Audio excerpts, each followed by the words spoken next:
ഇന്നത്തെ നായകനാരെന്നഞ്ഞുക ചേര പിടിച്ചു വലിച്ചും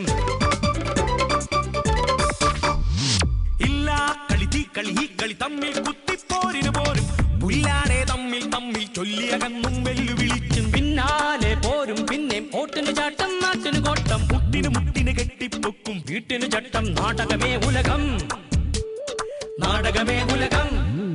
നിലയാകെ തെറ്റിപ്പിക്കിരി മാക്കിരി പോക്കിരി കാട്ടി കൊഞ്ഞണ തീവരെ അങ്ങനെ തമ്മിൽ കുത്തും നാടകമേ ഉലകം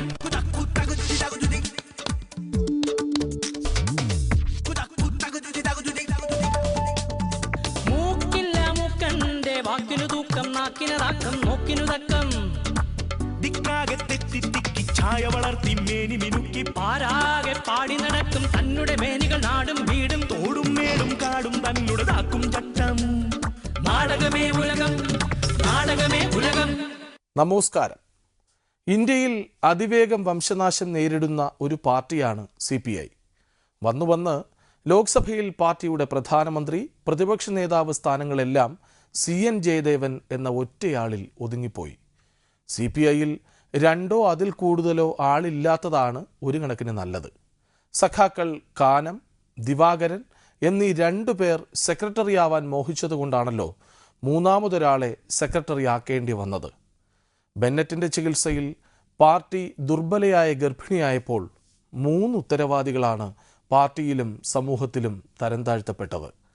അപ്രകാരം പാർട്ടിക്കാർ തന്നെ പാർട്ടിയുടെ നാശത്തിന് വഴിയൊരുക്കുന്ന കാലത്ത് കുണ്ടറ ബേബി പുതിയ കണ്ടുപിടുത്തം നടത്തി. കമ്മ്യൂണിസ്റ്റുകൾ ഒരുമിക്കണം. ഭാവിയില്ലാതെ പോയ CPIക്കുള്ള ബേബിയുടെ ഉപദേശമല്ലിത്. സ്വന്തം പാർട്ടിയുടെ പോക്ക് കണ്ടുള്ള മുന്നറിയിപ്പാണ്. അരി ഉപേക്ഷിച്ച് കോഴി വാങ്ങണമെന്ന് ആഹ്വാനം ചെയ്ത മഹാനായ വിപ്ലവകാരി ദിവാകരൻ ഇപ്പോൾ അരിവാൾ ഉപേക്ഷിച്ച് കോഴ വാങ്ങി മറ്റൊരു വിപ്ലവത്തിന് തുടക്കമിട്ടിരിക്കുന്നു. സീറ്റ് കൊടുത്ത് കമ്മീഷൻ വാങ്ങിയോ എന്ന് കണ്ടുപിടിക്കാനും വേറെ കമ്മീഷൻ. കാലം പോണ പോക്കെ. ഇന്ന് തുടങ്ങാം. സ്വാഗതം സുൽത്താൻ ഗോൾഡ് നാടകമേ ഉലകത്തിലേക്ക്. അങ്ങനെ കേരളത്തിൽ സമത്വവും സമാധാനവും സന്തോഷവും ഐക്യവും സമൃദ്ധിയുമൊക്കെ അവശേഷിച്ച ഏകയിടവും അപ്രത്യക്ഷമാകുന്നു. ബീവറേജസുകളിലെ നീണ്ട ക്യൂ CPIക്കാരുടെ അവസ്ഥയിലേക്കാണ്. ആക്രാന്തക്കാരായ കുടിയന്മാർക്ക് പണി കൊടുത്തത് ആദർശക്കാരായ ആധുനിക ഗാന്ധിമാരാണ്. സുധീര ഗാന്ധിയുടെ ഫുൾ സപ്പോർട്ടിന് മുന്നിൽ ഉമ്മച്ച ഗാന്ധി വാളുവെച്ച് കീഴടങ്ങിയെന്ന് I ഗ്രൂപ്പ്.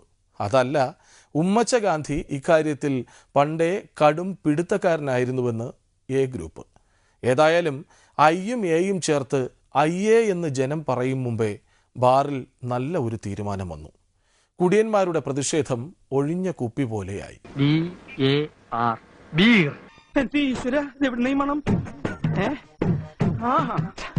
അതെ, മദ്യത്തിന്റെ മണം തന്നെ. ഈ തറവാട്ടിൽ കുടിക്കേ ഞാൻ ശരിയാക്കി തരാൻ. സമ്പൂർണ്ണ മദ്യ നിരോധനത്തിലേക്ക് കേരളം പോണം. ആദർശങ്ങൾ പറഞ്ഞാൽ മാത്രം പോരാ, പ്രവൃത്തിയിൽ കൊണ്ടുവരികയും വേണം. ഇന്ന് എന്നെ സംബന്ധിച്ചിടത്തോളം വളരെ സംതൃപ്തി ലഭിക്കുന്ന ഒരു ദിവസമാണ്. എന്തിനാ എന്നെ ഇങ്ങനിട്ട് വേദനിപ്പിക്കണേ? മർത്യരെ മൃഗമാക്കും മദ്യമേ, ദുരിതത്തിൻ വിത്ത് വിതയ്ക്കും വിഷമേ, മദ്യമേ വിഷമേ വിഷമദ്യമേ. പുതിയ മദ്യനയം, മദ്യരഹിത കേരളം. എന്റെ പൊന്നു സുഹൃത്തെ, ഞങ്ങളുടെ കുടിവെള്ളം മുട്ടിക്കല്ലേ. മദ്യം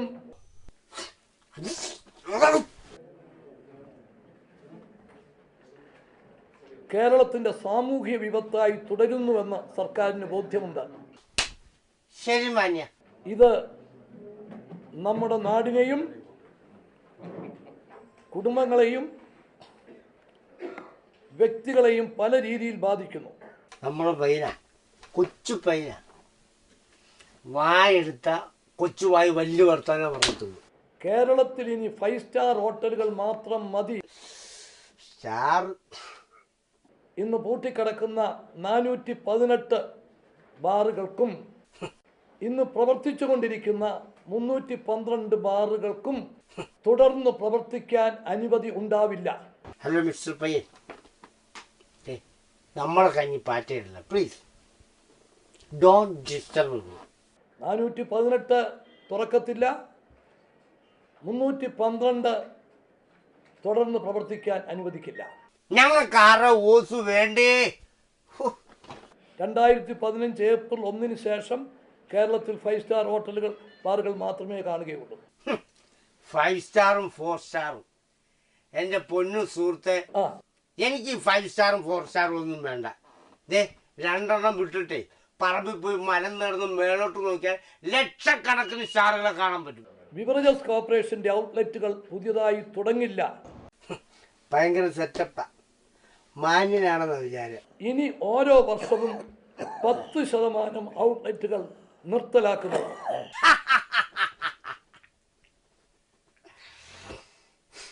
വാരാന്ത്യ ദിനങ്ങൾ, അതായത് ഞായറാഴ്ച ട്രൈ ഡേ ആയി പ്രഖ്യാപിക്കും. നമ്മൾ ഉപദ്രവിക്കുന്ന എന്തിനാണ്? പ്രചരണ പരിപാടികളെ ഊർജിതമാക്കും. പിന്നെ ഇവര് പറയുന്നതാണോ ശരി? ബിവറേജസ് കോർപ്പറേഷൻ വഴി വിൽക്കുന്ന വീര്യം കൂടിയ മദ്യം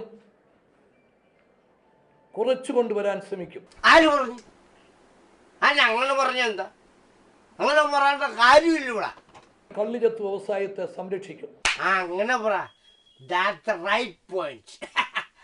ഈ ഒരു വലിയ ലക്ഷ്യം കൈവരിക്കാനുള്ള സർക്കാരിന്റെ ശ്രമത്തിന് എല്ലാവരുടെയും സഹായ സഹകരണം അഭ്യർത്ഥിക്കുന്നു. ശരി മാന്യ. മദ്യം നിരോധിച്ചാലും ഇല്ലെങ്കിലും മാന്യ മഹാഹസന് സുധീര ഗാന്ധിക്കൊപ്പം ഷെയർ ഇടാൻ താല്പര്യമില്ല. സുധീരൻ എന്തു പറയുന്നുവോ അതിനെ എതിർത്തു പറയണം. അതാണ് ഹസധ്വനി. അതിനുവേണ്ടിയാണ് വയസ്സാൻ കാലത്ത് വൈസ് പ്രസിഡന്റാക്കിയത്. സുധീരൻ ആവശ്യപ്പെട്ടപ്പോഴെല്ലാം പ്രായോഗികതയുടെ പേര് പറഞ്ഞ് വൈകിപ്പിച്ചു. എന്നിട്ടിപ്പോൾ പറയുന്നു മദ്യനിരോധനമാണ് പ്രായോഗികം എന്ന്. മറുവശത്ത് മറുപടി പറയാൻ ആളുള്ളതുകൊണ്ട് ഹസനും കിട്ടി കണക്കിന്. എത്ര നാളായി മാമൂനെ ഒന്ന് നേരിട്ട് കണ്ടിട്ടല്ലേ? നേരിട്ട് കാണാൻ ഗ്ലാമറല്ലേ? തമാശ പറയാതെ. എന്റെ അടുത്ത് വേല ഇറക്കരുത്. ആരോപണം വെറുതെ പറഞ്ഞാൽ മതിയോ? അതിന് വ്യക്തമായ തെളിവുകൾ വേണം. എന്നാലല്ലേ ആരോ ഈ പറയുന്നത് ശരിയാണോ ഇല്ലയെന്ന് അറിയാൻ പറ്റൂ. എന്തൊരു സംഗീതാത്മകം. ഐശ്വര്യത്തിന്റെ സൈറം മുഴങ്ങുന്നത് പോലെ ഉണ്ടല്ലേ? എന്നോട് ചോദിച്ചാൽ ഞാൻ എങ്ങനെയായാലും മറുപടി പറയും. അതിന് ഉത്തരം പറയേണ്ടത് നിങ്ങളുടെ പാർട്ടിയും മെഷീനറിയുമാണ്. സമ്പൂർണ്ണ മദ്യ നിരോധനത്തിലേക്ക് കേരളം പോണം. ഞാൻ വളരെ ശക്തമായി സമ്പൂർണ്ണ മദ്യനിരോധനം നടപ്പിലാക്കണമെന്നുള്ള അഭിപ്രായക്കാരനാണ്. മദ്യം കേരളത്തിന്റെ സാമൂഹ്യ വിപത്തായി തുടരുന്നുവെന്ന് സർക്കാരിന് ബോധ്യമുണ്ട്. ഇത്രയേറെ പബ്ലിക് അറ്റൻഷൻ ഉണ്ടാകുന്ന പ്രശ്നമാണെന്ന് തുടക്കത്തിൽ ആരും മെൻഷൻ ചെയ്യാതിരുന്നത് ഒരു വീഴ്ച തന്നെയാണ്. മിനിസ്റ്റർ എന്ത് പറയുന്നു? ഗവൺമെന്റും UDF-ഉം കോൺഗ്രസും തീരുമാനിക്കുമ്പോൾ ആ തീരുമാനത്തിന്റെ കൂടെ, അല്ലാതെ എനിക്ക് വ്യക്തിപരമായിട്ടൊരു നയമൊന്നുമില്ല. പാർട്ടിക്കകത്ത്, ഞങ്ങളുടെ പാർട്ടിക്കകത്ത് ഈ കാര്യത്തിൽ വളരെ ശക്തമായിട്ടുള്ള രണ്ടഭിപ്രായമുണ്ട്. നോൺസെൻസ്. നോൺസെൻസ്. 4 പത്രക്കാരെ ഒരു മൈക്കും കിട്ടിയാൽ എന്തും പറയാമെന്നോ? ഈ ഗവൺമെന്റ് മദ്യത്തിന്റെ ലഭ്യത കുറയ്ക്കാൻ പല നടപടികളും എടുത്തിട്ടുണ്ട്. ബിവറേജ് ഔട്ട്ലെറ്റുകൾ കൂട്ടുകയില്ല എന്ന് പറഞ്ഞു. കള്ളുഷാപ്പുകളുടെ എണ്ണം കുറച്ചു. മദ്യത്തിന്റെ ലഭ്യത കുറയ്ക്കാൻ ഈ ഗവൺമെന്റ് പല നടപടികളും എടുത്തിട്ടുള്ള ഗവൺമെന്റ്. മന്ത്രിസഭയുടെ ഒരു പ്രവർത്തന അജണ്ട എന്ത് അസംബന്ധമാണോ താൻ എഴുന്നള്ളിച്ചത്? ഗവൺമെന്റിന്റെ നിയമമനുസരിച്ചുള്ള കാര്യങ്ങൾ ചെയ്യാൻ പറ്റൂ. താൻ വാതുവയ്ക്കുന്ന ഇട്ടാവട്ടം കളിക്കുന്ന ഒരു ഊച്ചാളി രാഷ്ട്രീയക്കാരനോടല്ല. ആണല്ലോ. ഇവൻ എന്നെ കൊണ്ട് LIC എടുപ്പിക്കും, ഉറപ്പിച്ച്. ഗവൺമെന്റിന് നിയമപരമായി ചില നടപടികൾ സ്വീകരിക്കേണ്ടി വരും എന്ന മുഖ്യമന്ത്രി, പാർട്ടിയുടെ പ്രതിനിധിയായ മുഖ്യമന്ത്രി പറഞ്ഞ അഭിപ്രായത്തോട് പാർട്ടി സർക്കാർ ഏകോപന സമിതിയിൽ ഭൂരിപക്ഷം ആളുകൾക്ക് യോജിപ്പായിരുന്നു. അങ്ങനെ ഒരു സമിതി കോൺഗ്രസിന്റെ ചരിത്രത്തിലില്ല. പാർട്ടി സർക്കാർ ഏകോപനം അത് ഡിസിഷൻ മേക്കിംഗ് സമിതിയല്ലെന്ന് മാത്രമല്ല, നയപരമായ ഒരു കാര്യവും അതിനകത്ത് ചർച്ച ചെയ്ത് തീരുമാനിക്കാനാവില്ല. മുഖ്യമന്ത്രി എടുത്ത ഒരു നിലപാട് പ്രായോഗികമായ ഒരു സമീപനം. പ്രായോഗിക സമീപനം കേരളത്തിലെ സാധാരണക്കാരായ ജനങ്ങൾക്ക് എന്ത് നന്മയാണ് ഉണ്ടാക്കി കൊടുക്കുക? പാർട്ടിയുടെ പ്രതിനിധിയായിട്ടുള്ള മുഖ്യമന്ത്രി ഗവൺമെന്റിന് ഈ കാര്യത്തിൽ ഒരു പ്രായോഗിക തീരുമാനം എടുക്കണമെന്നുള്ള അഭിപ്രായമാണ് പറഞ്ഞത്. ശ്രീ MM ഹസനെ പോലെ താഴെത്തട്ടിൽ നിന്ന് വളർന്ന സമുന്നതനായ ഒരു നേതാവ് കേരളത്തിലെ കോൺഗ്രസിന്റെ എക്സിക്യൂട്ടീവിനെയും അതുപോലെ തന്നെ ജനറൽ ബോഡിയെയും, KPCC ജനറൽ ബോഡിയുടെ അല്ല, മുഖ്യമന്ത്രിയാണല്ലോ ഗവൺമെന്റിന് നേതൃത്വം നൽകുന്നത്. മുഖ്യമന്ത്രി ഇതിന്റെ പ്രായോഗിക തലത്തിൽ ഒരു തീരുമാനം എടുക്കണം എന്നുള്ളതാണ്. അതാണല്ലോ അഭിപ്രായ വ്യത്യാസം. കേരള പ്രദേശ് കോൺഗ്രസ് കമ്മിറ്റിയുടെ മദ്യനയത്തെക്കുറിച്ച് ജനങ്ങളെ അറിയിക്കാൻ ശ്രീ എം ഹസനെ ആരും ചുമതലപ്പെടുത്തിയിട്ടില്ല. കോൺഗ്രസ് പാർട്ടി മാത്രമല്ലല്ലോ ഇവിടെ ഭരിക്കുന്നത്. ഈ ബാറിന്റെ നിലവാരം ഉയർത്തേണ്ട ജോലി കോൺഗ്രസുകാർക്കില്ല. പാർട്ടിക്കകത്ത് അങ്ങനെ ശക്തമായ അഭിപ്രായം ഉണ്ടല്ലോ. കേരളീയ പൊതുജന സമൂഹത്തിന്റെ വികാരമാണ് KPCCയുടെ തീരുമാനം, ശ്രീ VM സുധീരന്റെ പ്രഖ്യാപനം. അത് ശരിയല്ല, ഞാൻ യോജിക്കുന്നില്ല. കേരളത്തിലെ മുഖ്യമന്ത്രി പറഞ്ഞതിനും ചിന്തിച്ചതിനും പ്രവർത്തിച്ചതിനും എതിരെ എന്താ KPCC പ്രസിഡന്റ് ഇവിടെ പറഞ്ഞതും പ്രവർത്തിച്ചതും തീരുമാനിച്ചതും? മദ്യത്തിന്റെ കാര്യത്തിൽ ഒരു നയം രൂപീകരിച്ച് കോടതിയെ അറിയിക്കാൻ UDFന് വീഴ്ച പറ്റിയില്ലേ എന്ന് ആരെങ്കിലും സംശയിച്ചാൽ അവരെ കുറ്റപ്പെടുത്താനാകുമോ? അറിയില്ലെങ്കിൽ ഇങ്ങോട്ട് നോക്കിയേ. ഗവൺമെന്റിന് വീഴ്ച പറ്റിയില്ലേ എന്ന് ആരെങ്കിലും സംശയിച്ചാൽ അവരെ കുറ്റപ്പെടുത്താനാകുമോ? കണ്ണട കൂരാനുള്ള സാഹചര്യമല്ല എങ്കിൽ മുമ്പിൽ ഒരു ഗ്ലാസ് വെള്ളം എപ്പോഴും കാണും. അതെടുത്ത് മടമടാന്നങ്ങ് കുടിച്ചേക്കാം. അടച്ചിട്ടിരിക്കുന്ന ബാറുകൾക്ക് നിലവാരമുണ്ടാക്കാൻ ഈ കാലതാമസം ഉണ്ടായത് വഴി സഹായിച്ചു. അതിന്റെ പേരിൽ ആരെങ്കിലും ഈ UDFനെയും ഗവൺമെന്റിനെയും സംശയത്തിന്റെ മുൻമനയിൽ നിർത്തിയാൽ അവരെ കുറ്റപ്പെടുത്താൻ ആർക്ക് സാധിക്കും? ഇനിയും സങ്കീർണമായ ചോദ്യങ്ങളാണ് വരുന്നത് എങ്കിൽ പൊട്ടിച്ചിരിച്ചേക്കുക. ഒരു അഭ്യർത്ഥനയുണ്ട്, പച്ചക്കറി ജനശ്രീ താഴെയായി പോകരുത്, മദ്യത്തിനടിയിലായി പോകരുത്. ഓണത്തിന്റെ ഇടയ്ക്ക് ഒരു പുട്ടുകച്ചവടമായി പോയി എന്ന് പറയാതിരിക്കാൻ നിവർത്തിയില്ല. ഞാൻ അങ്ങനെ പറഞ്ഞല്ലോ. നായി നടുക്കടലിൽ ചെന്നാലും നക്കിയെ കുടിക്കും, അത്രേ ഉള്ളൂ. അപ്പൊ ചേരയെ തിന്നുന്ന നാട്ടിൽ ചെന്നാൽ അതിന്റെ നടുത്തുണ്ടം തിന്നണമെന്ന് പറഞ്ഞ പോലെ സുതാര്യ കേരളം പരിപാടി നിർത്തിയതും ജനസമ്പർക്ക കാലം കഴിഞ്ഞു പോയതും നന്നായി. ഇല്ലെങ്കിൽ നാട്ടിലെ ഓന്തുകൾ ഹസനെതിരെ ഉമ്മച്ചന് പരാതി നൽകിയേനെ. ഹൈബി ഈഡന് ഹൈ BP വന്നാൽ പിന്നെ ഹൈക്കമാൻഡ് വിചാരിച്ചാലും പിടിച്ചാൽ കിട്ടില്ല.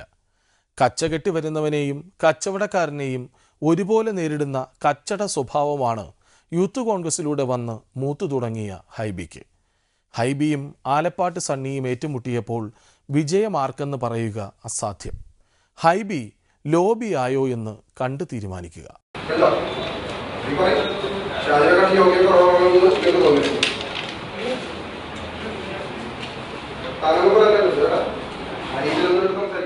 നീ വലിയ കുഴപ്പക്കാരനാണെന്ന് കേട്ടു. ആണോടാ? നീ കുഴപ്പമുണ്ടാക്കോടാ? പറയടാ. നിനക്ക് ദേഷ്യം വരുന്നുണ്ടോ? പറയടാ. നിനക്ക് തല്ലാൻ തോന്നുന്നുണ്ടോ? തല്ലടാ, തല്ലടാ.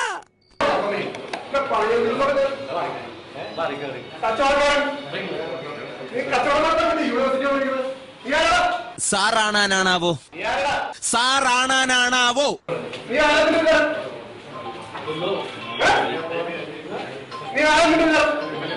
താനാരാണെന്ന് തനിക്കറിയാമേലെങ്കിൽ താൻ എന്നോട് ചോദിക്ക് താൻ ആരാണെന്ന്. തനിക്ക് ഞാൻ പറഞ്ഞു തരാം താൻ ആരാണ്. എന്നിട്ട് ഞാൻ ആരാണെന്ന് എനിക്കറിയാമോ താൻ എന്നോട് ചോദിക്ക്. അപ്പൊ തനിക്ക് ഞാൻ പറഞ്ഞു തരാം താൻ ആരാണെന്ന്. കോലിയക്കോട് കൃഷ്ണൻ നായർ എന്നൊരു MLA ഉണ്ട്. വാമനപുരം മണ്ഡലത്തെ വികസനത്തിലേക്ക് ചവിട്ടിത്താഴ്ത്തിയ മാവേലിയാണെന്ന് പാർട്ടിക്കാർ പോലും സമ്മതിക്കും. ഇദ്ദേഹത്തിന് ഇപ്പോൾ ഒരു നല്ല ശീലമുണ്ട്. എല്ലാ സമ്മേളനങ്ങളിലും കൃത്യസമയത്തെത്തും. ആര് വന്നാലും വന്നില്ലേലും പുള്ളി കയറി അങ്ങ് സംസാരിക്കും. വേണ്ടി വന്നാൽ ഉദ്ഘാടിക്കും. അടുത്തിടെ തിരുവനന്തപുരത്തെ ഒരു സ്കൂളിൽ ഉദ്ഘാടനത്തിന് വന്നു. നേരത്തെ സംസാരിക്കാൻ ക്ഷണിക്കാത്തതിൽ പ്രതിഷേധിച്ച് എണീറ്റ് നിന്ന് ഉദ്ഘാടിച്ചു. ഇറങ്ങിപ്പോയി. ശേഷം സ്ക്രീനിൽ ബുദ്ധിമുട്ടിപ്പിക്കുന്നത് ശരിയില്ലാത്തത് കൊണ്ട് മറ്റു കാര്യങ്ങളിലേക്കൊന്നും കടക്കുന്നില്ല. 10 മിനിറ്റിനകത്ത് അദ്ദേഹത്തിനോട് പോകണം എന്ന് പറഞ്ഞിരുന്നു. ഈ വിഷയാവതരണത്തിന് ശ്രീ KP വിജയകുമാർ പ്രോഗ്രാം ഓഫീസറെ ക്ഷണിച്ചുകൊള്ളുന്നു. പിന്നെ എന്ത് ചെയ്യും? അത്യാവശ്യം പറഞ്ഞാലും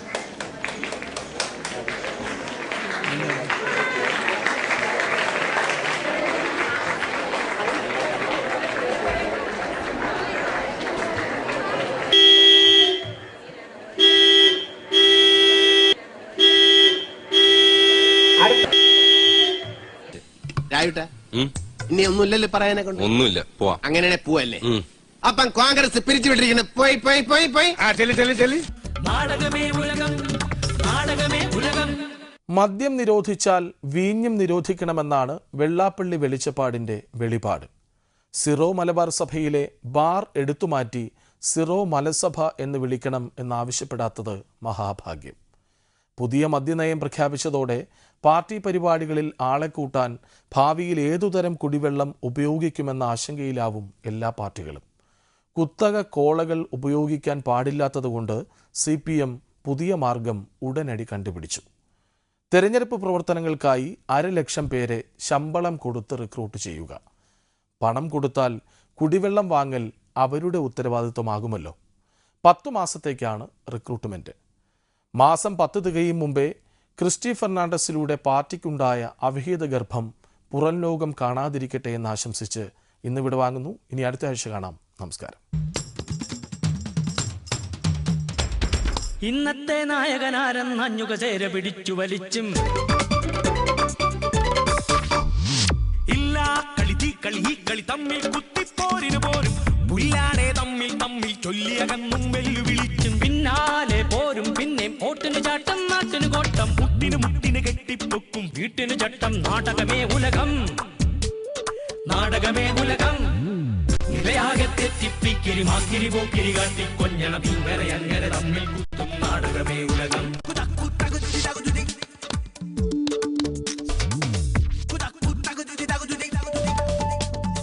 മൂക്കില്ല മൂക്കന്റെ വാക്കിനു തൂക്കം നാക്കിന് താക്കം നോക്കിനു തക്കം ദിക്കാകെ തെറ്റി ഛായ വളർത്തി മേനി മിനുക്കി പാരാകെ പാടി നടക്കും തന്നുടെ മേനികൾ നാടും വീടും തോടും മേടും കാടും തന്നുടേതാക്കും ചട്ടം നാടകമേ ഉലകം